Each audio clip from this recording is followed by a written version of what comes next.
ਸਤਨਾਮ ਸ੍ਰੀ ਵਾਹਿਗੁਰੂ। ਸੋਚੋ, ਸਤਨਾਮ ਸ੍ਰੀ, ਇਹਦੀ ਸੋਚ ਬੰਦ ਕਰ। ਵਾਹਿਗੁਰੂ ਵਾਹਿਗੁਰੂ। ਮੈਂ ਕਿਹਦੇ ਉੱਪਰ ਹੁੰਦੀ ਹੈ। ਸਤਨਾਮ ਸ੍ਰੀ ਵਾਹਿਗੁਰੂ ਜੀ। ਵਾਹਿਗੁਰੂ ਸਾਹਿਬ ਜੀ।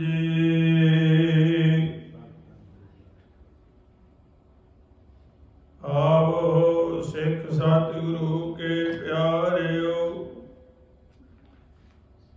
ਗਾਵੋ ਸੱਚੀ ਬਾਣੀ। ਬਾਣੀ ਤਾਂ ਗਾਵੋ ਗੁਰੂ ਕੇਰੀ, ਬਾਣੀ ਆਸਿਰ ਬਾਣੀ। ਜਿਨ ਕਾ ਨਦਰ ਕਰਮ ਹੋਵੇ, ਹਿਰਦੈ ਤਿਨਾ ਸਮਾਣੀ। ਈਵਾ ਅੰਮ੍ਰਿਤ ਸਦਾ ਰਹੋ ਹਰ ਰੰਗ, ਜਪਿਓ ਸਾਰਿੰਗ ਪਾਣੀ। ਕਹਿ ਨਾਨਕ ਸਦਾ ਗਾਓ, ਇਹ ਸੱਚੀ ਬਾਣੀ। ਕਹਿ ਨਾਨਕ ਸਦਾ ਗਾਓ, ਇਹ ਸੱਚੀ ਬਾਣੀ। ਵਾਹਿਗੁਰੂ ਜੀ ਕਾ ਖਾਲਸਾ, ਵਾਹਿਗੁਰੂ ਜੀ ਕੀ ਫਤਿਹ। ਗੁਰੂ ਪਿਆਰੀ ਸਾਧ ਸੰਗਤ, ਵੱਡਿਆਂ ਭਾਗਾਂ ਵਾਲੇ ਹੋ ਆਪ, ਜੋ ਸਤਿਗੁਰਾਂ ਦੇ ਹਜ਼ੂਰ ਬੈਠ ਕੇ ਅੰਮ੍ਰਿਤਮਈ ਬਾਣੀ ਸੁਖਮਨੀ ਸਾਹਿਬ ਦੇ ਪਾਠ ਸਰਵਣ ਕਰ ਰਹੇ ਹੋ ਭਾਈ। ਸੰਪੂਰਨ ਹੋਏ ਹਨ ਸੁਖਮਨੀ ਸਾਹਿਬ ਦੇ ਪਾਠ। ਸੁਖਮਨੀ ਸੁਖ ਅੰਮ੍ਰਿਤ ਪ੍ਰਭ ਨਾਮ, ਭਗਤ ਜਨਾ ਕੈ ਮਨ ਵਿਸਰਾਮ। ਉਂਝ ਤਾਂ ਸਾਰੀ ਬਾਣੀ ਹੀ ਸੁੱਖਾਂ ਦੀ ਮਣੀ ਹੈ, ਪਰ ਸਾਧ ਸੰਗਤ ਜੀ, ਜੋ ਗੌੜੀ ਰਾਗ ਹੈ, ਭਾਵੇਂ ਇਸ ਦਾ ਗਾਉਣ ਦਾ ਸਮਾਂ ਦੁਪਹਿਰ ਤੋਂ ਬਾਅਦ ਦਾ ਹੈ, 2 ਵਜੇ ਤੋਂ ਬਾਅਦ ਗਾਇਆ ਜਾਂਦਾ ਹੈ ਗੌੜੀ ਰਾਗ, ਪਰ ਇਸ ਬਾਣੀ ਨੂੰ ਜ਼ਿਆਦਾਤਰ ਕਰਕੇ ਅੰਮ੍ਰਿਤ ਵੇਲੇ ਪਾਠ ਕੀਤਾ ਜਾਂਦਾ ਹੈ। ਇੱਕ ਦਿਨ ਇੱਕ ਗੁਰਮੁਖ ਪਿਆਰੇ ਕਹਿਣ ਲੱਗੇ, ਬਾਬਾ ਜੀ ਉਹਨਾਂ ਦਾ ਆਪਸ ਵਿੱਚ ਹਿਜਰਿਆ ਕਰੀ ਜਾਂਦੇ ਸਨ ਕਿ ਜੀ ਸੁਖਮਨੀ ਸਾਹਿਬ ਦਾ ਪਾਠ ਤਾਂ ਅੰਮ੍ਰਿਤ ਵੇਲੇ ਹੀ ਕਰਨਾ ਚਾਹੀਦਾ ਹੈ, ਨਾ ਜੀ ਇਹਦਾ ਤਾਂ ਵੇਲਾ ਹੀ ਅੰਮ੍ਰਿਤ ਵੇਲੇ ਦਾ ਹੈ। ਸੋ ਕਈ ਵਾਰ ਕੀ ਹੁੰਦਾ ਹੈ, ਪਹਿਲੀ ਗੱਲ ਤਾਂ ਅਸੀਂ ਜਦੋਂ ਗੁਰੂ ਘਰਾਂ ਦੇ ਵਿੱਚ ਗ੍ਰੰਥੀ ਸਿੰਘ ਡਿਊਟੀ ਕਰਦੇ ਹਾਂ, ਅਸੀਂ ਕਿਸੇ ਨੂੰ ਚੰਗੀ ਗੱਲ ਵੀ ਨਹੀਂ ਕਹਿ ਸਕਦੇ, ਕਿਉਂਕਿ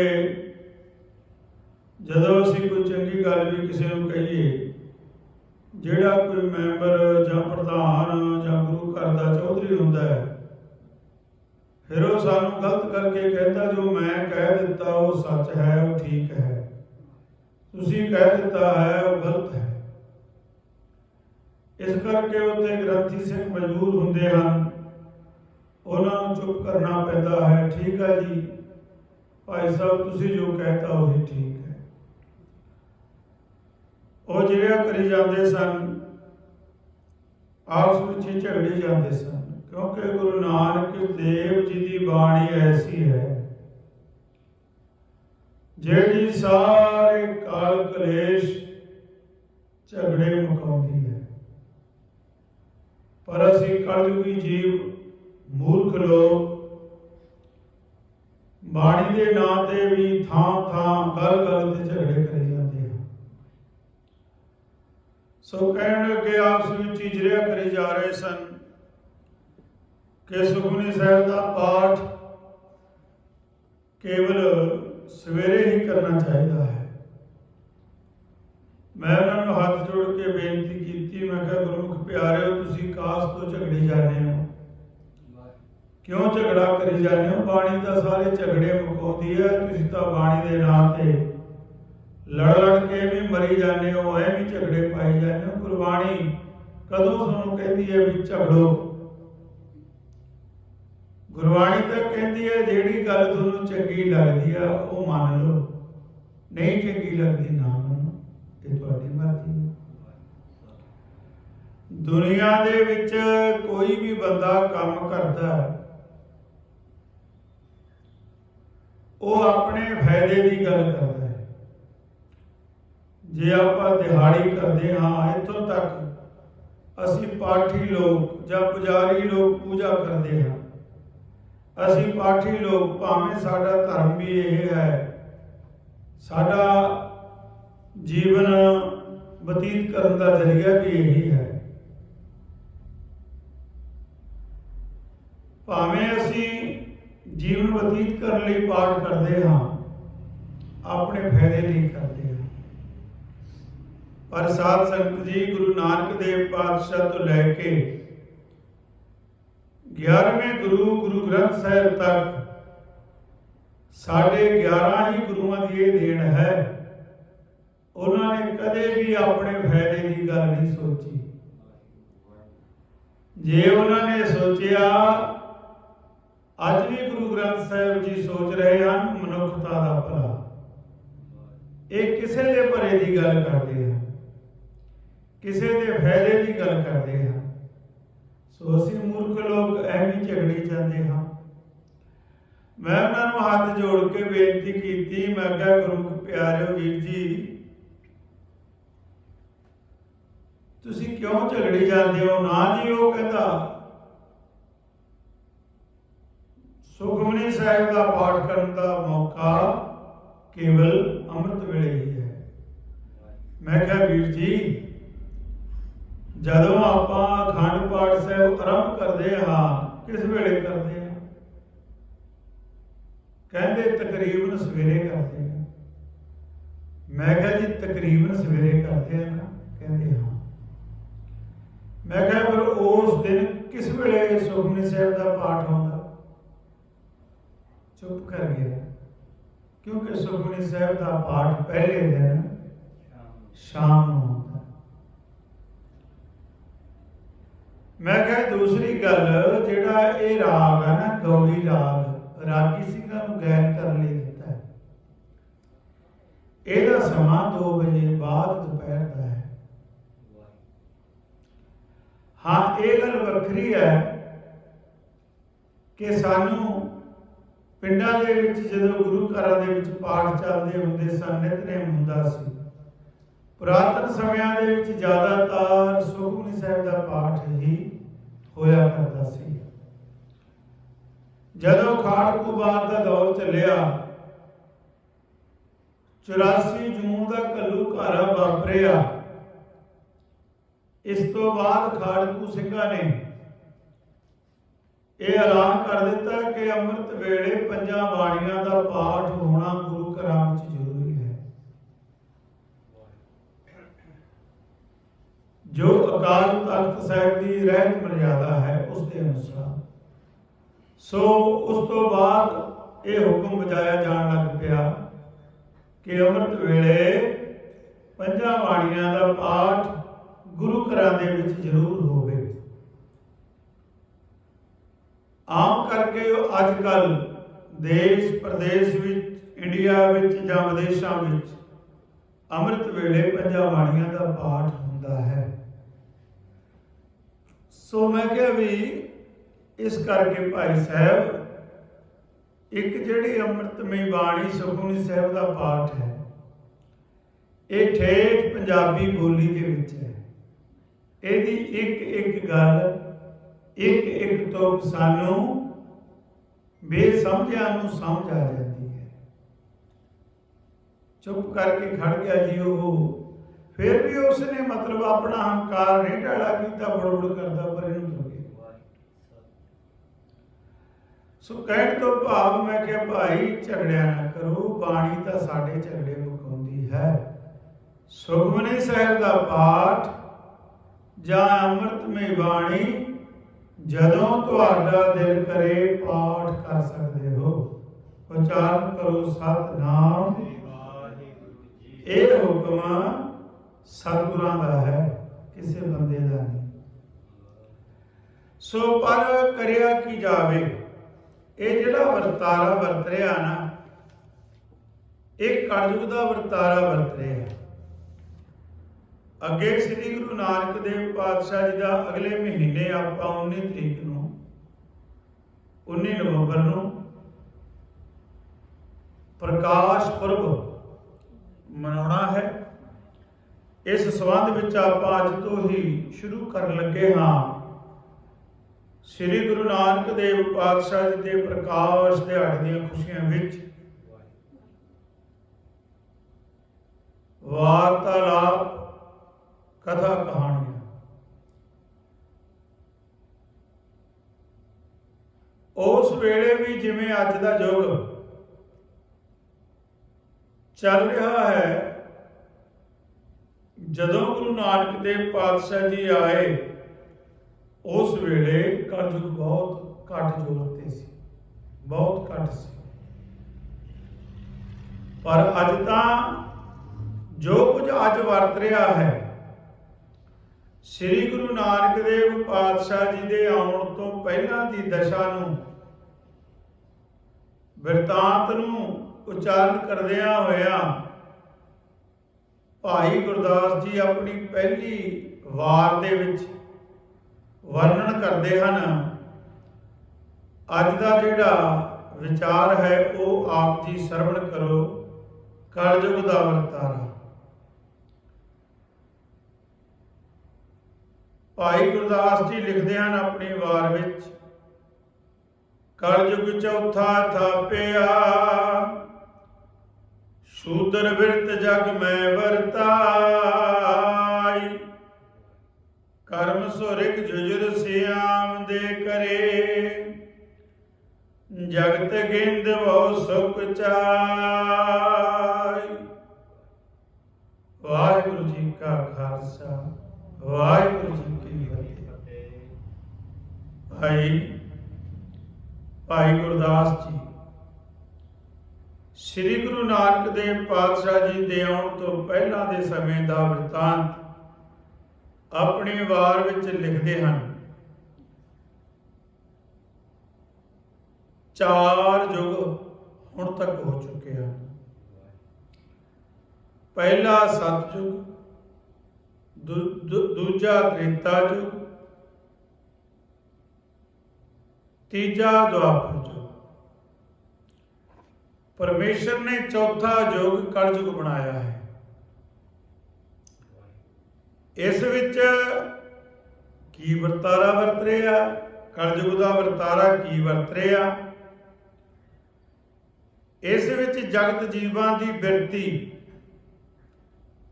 ਸ਼ੂਦਰਾਂ ਵਾਲੀ, ਸ਼ੂਦਰ ਕਹਿੰਦੇ ਨੇ ਨੀਚਾਂ ਨੂੰ, ਨੀਚ ਕਰਮਾਂ ਵਾਲੀ ਹੋ ਗਈ। ਹਰ ਇੱਕ ਬੰਦੇ ਦੀ 99% ਬਿਰਤੀ ਜਦੋਂ ਤੁਸੀਂ ਦੇਖੋਗੇ ਉਹਦੀ ਸੋਚ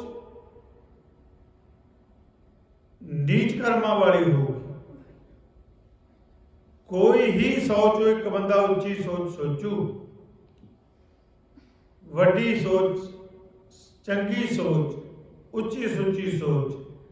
ਨਹੀਂ ਤਾਂ 99% ਬੰਦੇ ਦੇ ਸੋਚ ਵਿੱਚ ਆਵੇਗਾ ਜਾਂ ਤਾਂ ਜੇ ਹੋਵੇ ਤਾਂ ਮੇਰਾ ਹੀ ਭਲਾ ਹੋਵੇ, ਜਾਂ ਦੂਜੇ ਦਾ ਬੁਰਾ ਸੋਚੇਗਾ। ਇਹ ਨੀਚ ਸੋਚ ਹੀ ਨਹੀਂ। ਕੋਈ ਵਿਰਲਾ ਹੀ ਹੁੰਦਾ ਜਿਹੜਾ ਸਰਬੱਤ ਦਾ ਭਲਾ ਸੋਚਦਾ ਹੈ। ਉਂਝ ਅਰਦਾਸ ਆਪਾਂ ਰੋਜ਼ ਕਰਦੇ ਹਾਂ ਸਰਬੱਤ ਦੇ ਭਲੇ ਦੀ, ਪਰ ਕਈ ਮੇਰੇ ਵਰਗੇ ਸਰਬੱਤ ਦਾ ਭਲਾ ਕਹਿਣ ਵਾਲੇ ਵੀ ਦੂਜੇ ਦਾ ਬੁਰਾ ਹੀ ਲੋਚਦੇ ਨੇ। ਕਹਿਣਗੇ ਨਾ ਮੇਰਾ ਭਲਾ ਹੋਵੇ ਤਾਂ ਬੁਰਾ ਹੋ ਜਾਏ। ਇਹ ਨੀਚ ਕਰਮਾਂ ਵਾਲੀ ਸੋਚਣੀ ਹੈ। 99% ਅੱਜ ਇਹ ਚੱਲ ਰਹੀ ਹੈ ਜੋ ਭਾਈ ਗੁਰਦਾਸ ਜੀ ਦੱਸਦੇ ਨੇ। ਕਹਿੰਦੇ ਰਿਗਵੇਦ ਸਤਜੁਗ ਵਿੱਚ ਪ੍ਰਧਾਨ ਸੀ। ਜਦੋਂ ਸਤਜੁਗ ਸੀ ਉਦੋਂ ਲੋਕ ਸੱਚੇ ਸੁੱਚੇ ਹੁੰਦੇ ਸਨ, ਸਭ ਦਾ ਭਲਾ ਸੋਚਦੇ ਸਨ। ਤ੍ਰੇਤੇ ਯੁੱਗ ਵਿੱਚ ਯਜੁਰਵੇਦ, ਤ੍ਰੇਤੇ ਯੁੱਗ ਵਿੱਚ ਵੀ ਦੁਨੀਆ ਨੂੰ ਇੱਕ ਦੂਜੇ ਤੋਂ ਖਤਰਾ ਨਹੀਂ ਸੀ। ਦੁਆਪਰ ਵਿੱਚ ਸਾਮਵੇਦ ਕਹਿੰਦਾ ਸੱਚ ਦਾ ਪ੍ਰਧਾਨਤਾ ਸੀ। ਇਹਨਾਂ ਅਨੁਸਾਰ ਸਤਜੁਗ ਵਿੱਚ ਲੋਕ ਤਪ ਕਰਦੇ ਸਨ, ਤ੍ਰੇਤੇ ਵਿੱਚ ਜਗ ਕਰਦੇ ਸਨ ਅਤੇ ਦੁਆਪਰ ਵਿੱਚ ਦਾਨ ਕਰਦੇ ਸਨ। ਪਰ ਕਲਯੁਗ ਵਿੱਚ ਇਹਨਾਂ ਕਰਮਾਂ ਦੇ ਕਰਨ ਤੋਂ ਲੋਕ ਸੰਕੋਚ ਕਰਦੇ ਹਨ। ਹੁਣ ਕਈ ਵਾਰ ਗੱਲ ਚੱਲਦੀ ਹੁੰਦੀ ਹੈ ਕਿ ਇੰਡੀਆ ਦੇ ਵਿੱਚ ਕੁਝ ਹੈ ਨਹੀਂ, ਅਸੀਂ ਤਾਂ ਬਾਹਰ ਭੱਜਦੇ ਹਾਂ। ਹੈ ਕਿਉਂ ਨਹੀਂ ਹੈ, ਸਾਰਾ ਕੁਝ ਹੈ, ਪਰ ਕਰਿਆ ਕੀ ਜਾਵੇ। ਉੱਥੇ ਜਿਹੜਾ ਮਜ਼ਦੂਰ ਮਜ਼ਦੂਰੀ ਕਰਦਾ ਉਹਨੂੰ ਉਸਦੇ ਅਨੁਸਾਰ ਮਜ਼ਦੂਰੀ ਨਹੀਂ ਉੱਥੇ ਮਿਲਦੀ। ਇਸ ਕਰਕੇ ਉੱਥੇ ਖਰਚੇ ਵੱਧ ਨੇ। ਹਰ ਇੱਕ ਬੰਦੇ ਨੇ ਉੱਥੇ ਲੋੜਾਂ ਤੋਂ ਵੱਧ ਖਰਚੇ ਵਧਾਏ ਹੋਏ ਨੇ। ਤੁਸੀਂ ਦੇਖੋ, ਇੱਕ ਘਰ ਦੇ ਵਿੱਚ, ਆਮ ਘਰਾਂ ਦੇ ਵਿੱਚ 4-4 5-5 ਮੋਟਰਸਾਈਕਲ ਨੇ।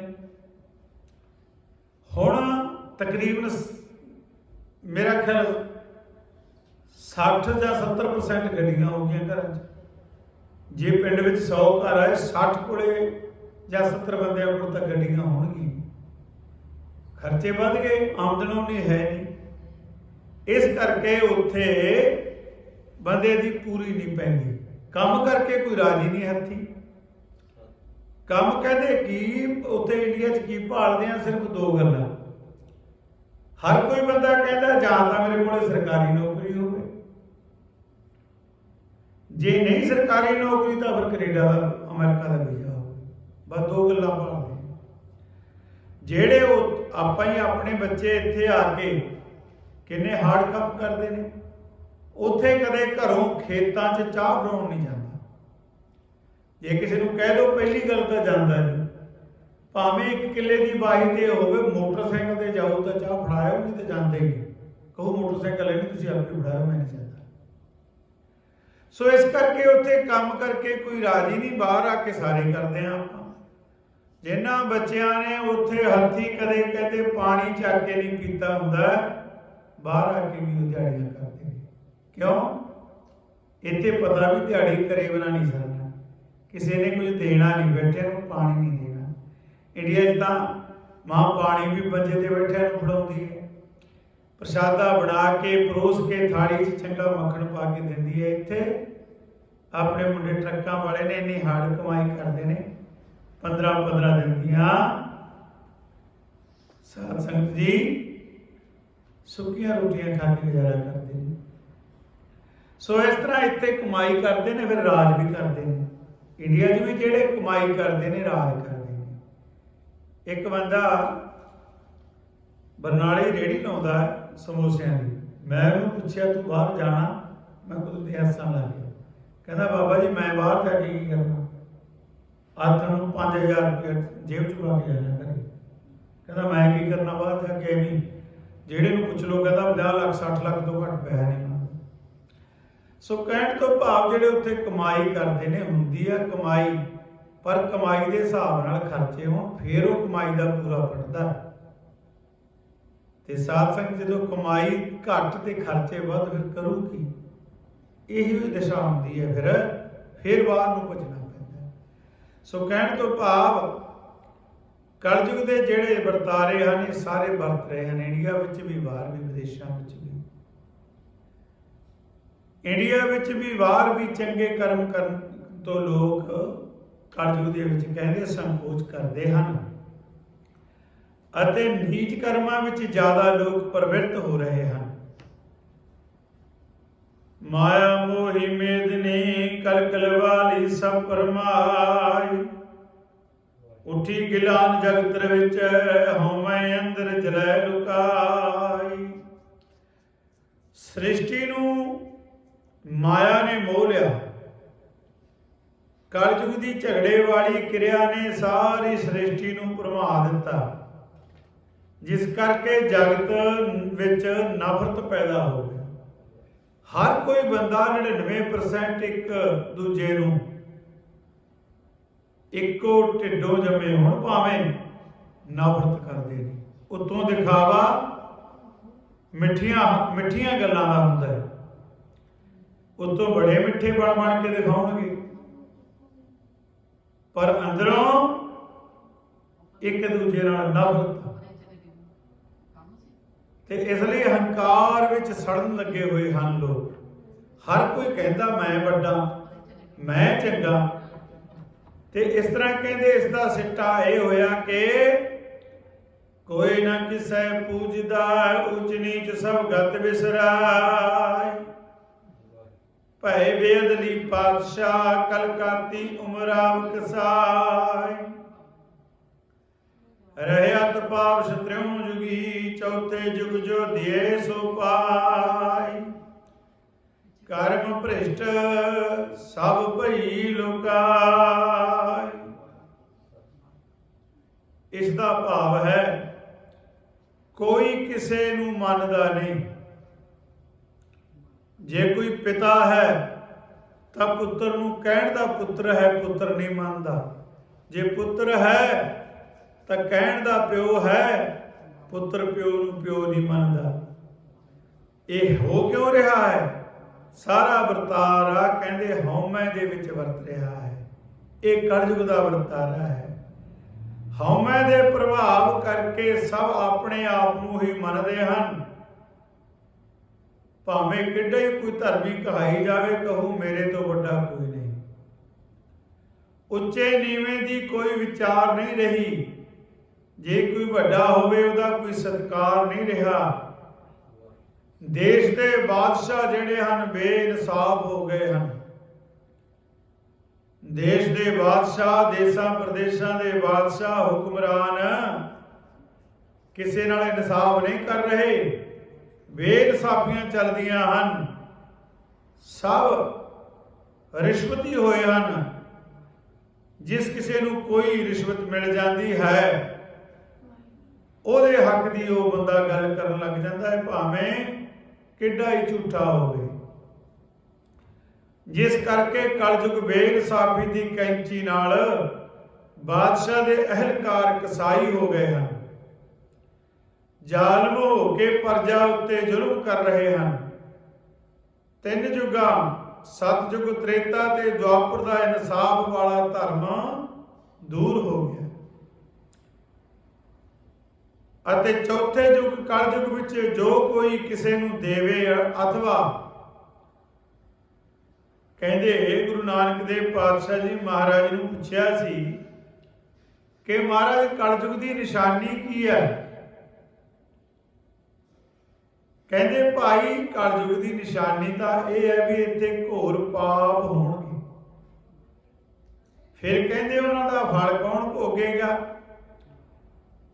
जिमें पिछले युगां दे विच जे कोई एक पाप करता सी उहदी कुल नूं भुगतना पैंदा सी, जां कोई एक पाप करता सी उहदे परिवार नूं भुगतना पैंदा सी। कहंदे हुण कहंदे भाई इत्थे भाई गुरदास जी ने भी उही गल लिखी है।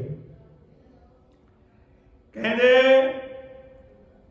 ये कलयुग एक गल्लों चंगा भी है। किवें?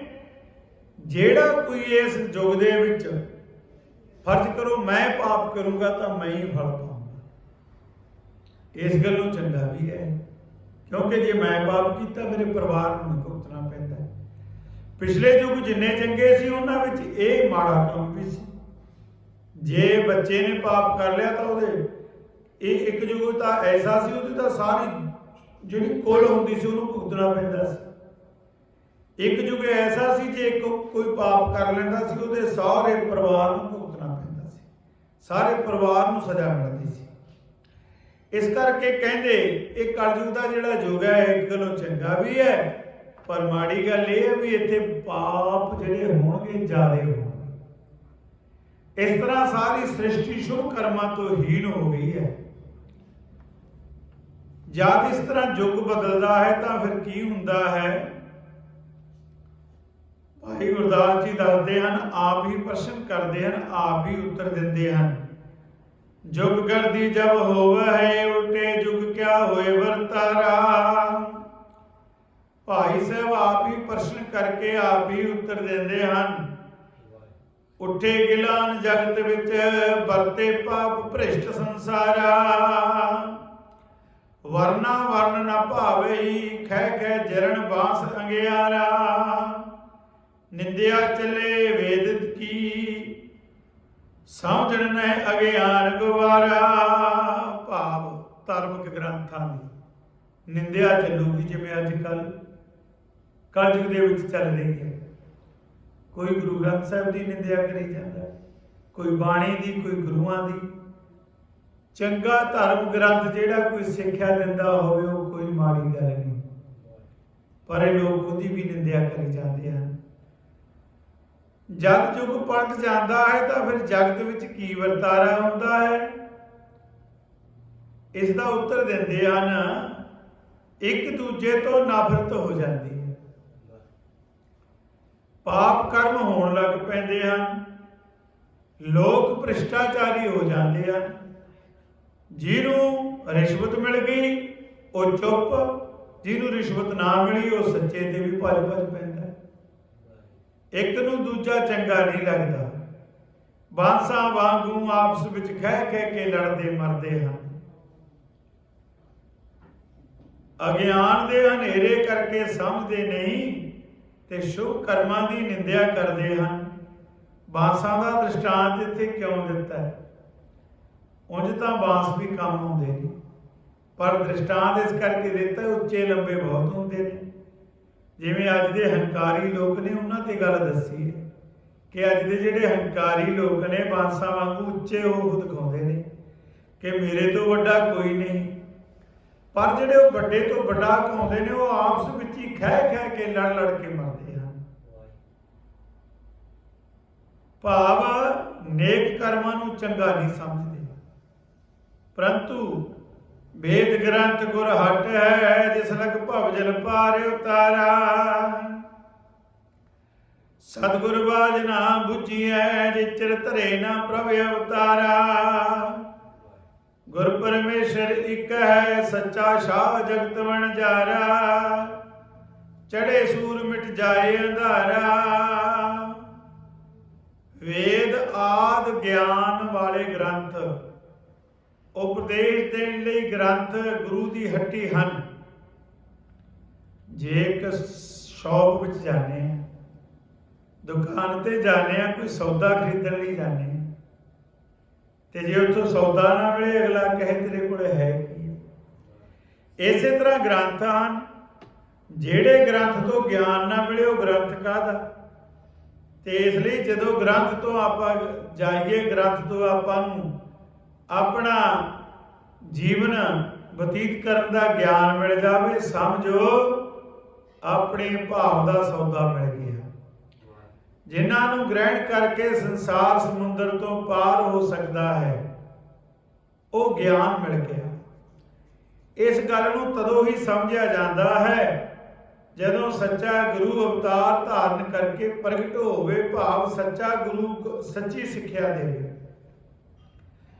गुरु जेड़ा हुंदा है परमेश्वर का रूप हुंदा है, जेड़ा मन्ने। ये ना होवे भी कला कहण दा ही गल रखे भी कहण दे नाल ही मेरा गुरु है। जिवें गुरु ग्रंथ साहिब कहंदे तां आपां बहुता भी साडा गुरु है, पर गुरु नूं गुरु मनदे नहीं। 99% लोग दिखावे वास्ते ही गुरु कहते हैं, सिर्फ कहते ही हैं, वो मन का कोई सोच नहीं है। तो जिहड़ा मनदा है साध संगत एक बार इसी अरदास करी, उन्होंने उस बच्चे का उत्थे विआह करना सी, कुड़ी लई वर देख रहे सी। अरदास करी, हुक्मनामा साहब आया 9वें पातशाह। मैं तीसरी बार कढ़िया, तीसरी बार भी हुक्मनामा वही है। मैं उन्होंने कहा भाई ਉਂਝ ਬਾਣੀ ਮੈਂ ਇਹ ਨਹੀਂ ਕਹਿੰਦਾ ਵੀ ਕਰੜੀ ਹੈ ਬਾਣੀ ਨੌਵੇਂ ਪਾਤਸ਼ਾਹ ਦੀ, ਨਹੀਂ, ਪਰ ਕੁਝ ਦ੍ਰਿਸ਼ਟਾਂਤ ਮਿਲ ਜਾਂਦੇ ਹਨ ਵੀ ਕਰਮ ਕਿਹੋ ਜਿਹਾ ਹੋਵੇਗਾ, ਕੰਮ ਕੈਸਾ ਹੋਵੇਗਾ। ਐਸੀ ਗੱਲ ਹੀ ਹੋਈ ਭਾਈ। ਮੈਂ ਉਹਨਾਂ ਨੂੰ ਕਿਹਾ ਭਾਈ ਵੀ ਦੇਖੋ ਗੁਰੂ ਸਾਹਿਬ ਦਾ ਹੁਕਮਨਾਮਾ ਤਾਂ ਆ ਹੈ। ਉਹ ਕਹਿਣ ਲੱਗੇ ਵੀ ਅਸੀਂ ਲੜਕੇ ਦਾ ਇੱਥੇ ਵਿਆਹ ਨਹੀਂ ਕਰਨਾ। ਮੈਂ ਕਿਹਾ ਭਾਈ ਤੁਹਾਡੀ ਮਰਜ਼ੀ ਹੈ। ਮੈਂ ਸਾਰਾ ਦੱਸਿਆ, ਅਰਥ ਭਾਵ ਜਿੰਨਾ ਕੁ ਆਉਂਦਾ ਸੀ ਦੱਸਿਆ। ਸੋ ਮੈਂ ਕਿਹਾ ਭਾਈ ਵੇਖ ਲਓ, ਇਹ ਤਾਂ ਹੁਣ ਇਹ ਹੁਕਮ ਹੈ ਗੁਰੂ ਦਾ। ਉਹ ਕਹਿੰਦੇ ਅਸੀਂ ਤਾਂ ਗੁਰੂ ਦੀ ਮੰਨਣੀ ਹੈ, ਅਸੀਂ ਦੁਨੀਆ ਦੀ ਨਹੀਂ ਮੰਨਣੀ। ਐਸਾ ਹੀ ਹੋਇਆ, ਉਹਨਾਂ ਨੇ ਭਾਈ ਉੱਥੇ ਵਿਆਹ ਨਹੀਂ ਕੀਤਾ। ਅੱਗੇ ਜੋ ਹੋਇਆ ਉਹਨਾਂ ਨੂੰ ਪਤਾ ਹੋਵੇਗਾ, ਪਰ ਉਹ ਕਹਿੰਦੇ ਗੁਰੂ ਨੂੰ ਗੁਰੂ ਮੰਨਣਾ ਤੇ ਗੁਰੂ ਦਾ ਕਿਹਾ ਮੰਨਣਾ ਸਾਡਾ ਫਰਜ਼ ਹੈ। ਉਹਨਾਂ ਦੇ ਮਨ ਨੂੰ ਕੋਈ ਗੱਲ ਨਹੀਂ ਚੰਗੀ ਲੱਗੀ ਵੀ ਅਸੀਂ ਉਹਨਾਂ ਦਾ, ਸਾਨੂੰ ਕੁੜੀ ਨਾਲ ਕੋਈ ਜਿੱਦਾਂ ਨਹੀਂ ਗੱਲਾਂ ਠੀਕ ਬਹਿ ਰਹੀਆਂ ਵੀ ਗੁਰੂ ਸਾਹਿਬ ਨੇ ਵੀ ਉਹੀ ਦੱਸਿਆ। ਮੈਂ ਕਿਹਾ ਭਾਈ ਗੁਰੂ ਤਾਂ ਦੱਸਦੇ ਸੱਚ ਹੈ। ਇੱਥੇ ਇੱਕ ਵਾਰ ਇੱਕ ਬੰਦੇ ਨੇ ਅਰਦਾਸ ਕਰਾਈ, ਹੁਕਮਨਾਮਾ ਆਇਆ ਸੀ, ਜਾਲੋ ਐਸੀ ਪ੍ਰੀਤ ਜਿਤ ਮੈਂ ਪਿਆਰਾ ਵਿਸਰੇ। ਉਸ ਹੁਕਮਨਾਮੇ ਵਿੱਚ ਮੈਂ ਉਸ ਨੂੰ ਦੱਸਿਆ, ਮੈਂ ਕਿਹਾ ਵੀ ਭਾਈ ਇਹ ਕੁੜੀ ਵਿਆਹ ਤਾਂ ਤੇਰਾ ਹੋਇਆ ਹੋਇਆ, ਕੈਨੇਡਾ ਹੋਇਆ ਹੋਇਆ ਵਿਆਹ ਮੁੰਡੇ ਦਾ, ਵੀ ਇਸ ਨੇ ਮੇਰੇ ਖਿਆਲ 'ਚ ਇਹ ਨਿਭਣਾ ਨਹੀਂ ਕਰਨਾ। ਗੁਰੂ ਸਾਹਿਬ ਦੱਸਦੇ ਨੇ, ਕਹਿੰਦੇ ਜੀ ਚਲੋ ਵੇਖਦੇ ਹਾਂ। ਉਹਨੇ ਬਹੁਤ ਜ਼ੋਰ ਲਾਇਆ, ਹਾਂਜੀ ਸਾਰ ਹੁਣ ਤੋੜ ਵਿਛੋੜਾ ਹੀ ਹੋਇਆ, ਹੁਣ ਹੋਰ ਕੁੜੀ ਦੇਖ ਰਿਹਾ ਉਹ ਕੋਈ। ਮੈਂ ਕਿਹਾ ਵੀ ਗੁਰੂ ਸਾਹਿਬ ਸੱਚ ਕਹਿੰਦੇ ਨੇ। ਕਹਿੰਦਾ ਮੈਂ ਬਹੁਤ ਜ਼ੋਰ ਲਾਇਆ, ਉਹ ਕੁੜੀ ਕਿਸੇ ਰਾਹ ਤੇ ਨਹੀਂ ਆਈ। ਸੋ ਇਸ ਤਰ੍ਹਾਂ ਅੱਜ ਦਾ ਜਿਹੜਾ ਇਹਨਾਂ ਦੇ ਦਿਮਾਗ ਨੇ ਨਾ, ਪੜ੍ਹ ਕੀ ਗਏ। ਗੁਰੂ ਸਾਹਿਬ ਨੇ ਦੱਸਿਆ ਸੀ, ਇੱਕ ਹੁੰਦਾ ਪੜਿਆ, ਇੱਕ ਹੁੰਦਾ ਕੜਿਆ ਤੇ ਇੱਕ ਹੁੰਦਾ ਕੜ ਕੇ ਸੜਿਆ। ਜਿਹੜਾ ਦੁੱਧ ਹੈ ਨਾ, ਦੁੱਧ ਨੂੰ ਕਾੜ ਦੇਵੋ ਤਾਂ ਖੋਆ ਬਣ ਜਾਂਦਾ, ਪਰ ਜੇ ਉਹਨੂੰ ਕਾੜੇ ਨੂੰ ਸਾੜ ਦੇਵੋ ਤਾਂ ਉਹਦੇ ਕੱਖ ਨਹੀਂ ਹੱਥ ਆਉਂਦਾ, ਨਾ ਦੁੱਧ ਹੱਥ ਆਵੇ ਤੇ ਨਾ ਖੋਆ ਹੱਥ ਆਵੇ। ਇਸੇ ਤਰ੍ਹਾਂ ਪੜ੍ਹਾਈ ਹੈ। ਪੜ੍ਹਾਈ ਜਿੰਨੀ ਕੁ ਲੋੜ ਹੈ ਜਾਂ ਜਿੰਨੇ ਵੀ ਪੜ੍ਹਨੀ ਹੈ ਉਹਨੂੰ ਖੋਏ ਵਾਂਗੂ ਪੜ੍ਹੋ। ਪਰ ਅੱਜ ਦੀ ਪੜ੍ਹਾਈ ਕੀ ਹੈ, ਐਸੀ ਦਿਮਾਗ ਨੂੰ ਚੜ੍ਹ ਚੁੱਕੀ ਹੈ, ਮਾਂ ਪਿਓ ਨੂੰ ਇੱਧਰ ਉੱਧਰ ਬੰਦਾ ਸਮਝਦੇ ਕੁਛ ਨਹੀਂ ਵੀ ਮੈਂ ਹੀ ਹਾਂ ਜੋ। ਇਸ ਕਰਕੇ ਸੜ ਚੁੱਕੇ ਨੇ। ਪੜ੍ਹ ਕੇ ਕੜਿਆ, ਕੜ ਕੇ ਸੜਿਆ, ਇਹ ਸੜ ਚੁੱਕੇ ਨੇ। ਪੜ੍ਹੇ ਨਾ ਸਮਝੋ। ਵਿਦਵਾਨ ਵੀ ਸਾਡੇ ਇਹੋ ਜਿਹੇ ਨੇ ਜਿਹੜੇ ਸੜ ਚੁੱਕੇ ਨੇ, ਉਹ ਗੱਲਾਂ ਗੁਰੂ ਦੇ ਉਲਟੀ ਕਰਨ ਲੱਗ ਜਾਂਦੇ।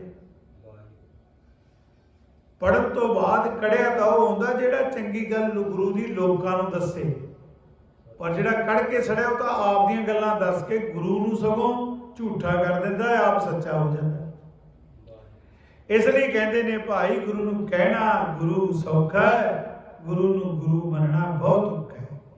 ਕਹਿੰਦੇ ਗੁਰੂ ਪਰਮੇਸ਼ਰ ਦਾ ਰੂਪ ਹੈ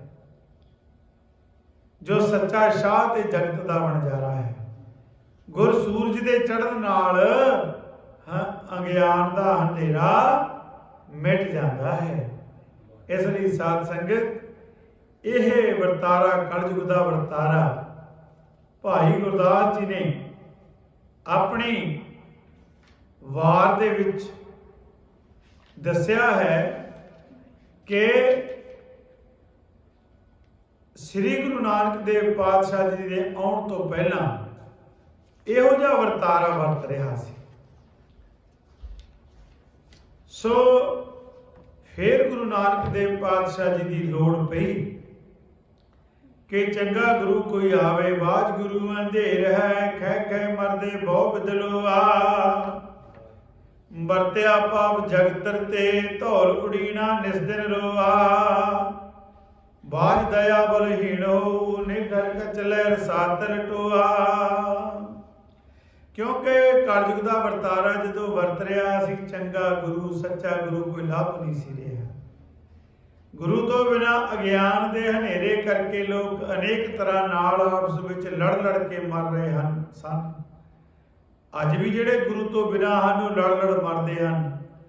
ਜਗਤ ਵਿੱਚ ਪਾਪ ਫੈਲ ਗਿਆ ਹੈ, ਜਿਸ ਕਰਕੇ ਧਰਮ ਜਿਸ ਦੇ ਆਸਰੇ ਸ੍ਰਿਸ਼ਟੀ ਖੜੀ ਹੈ ਨਿੰਮੋ ਚੂਨਾ ਹੋ ਕੇ ਰਾਤ ਦਿਨ ਰੋ ਰਿਹਾ ਹੈ। ਦਇਆ ਤੋਂ ਬਿਨਾਂ ਧਰਮ ਕਮਜ਼ੋਰ ਹੋ ਕੇ ਨਰਕਾਂ ਦੇ ਟੋਏ ਵਿੱਚ ਡਿੱਗਣ ਲੱਗਾ ਹੈ। ਕਿਉਂ? ਖੜਾ ਇਕੱਤੇ ਪੈਰ ਤੇ ਪਾਪ ਸੰਗ ਬਹੁ ਭਾਰਾ ਹੋਆ।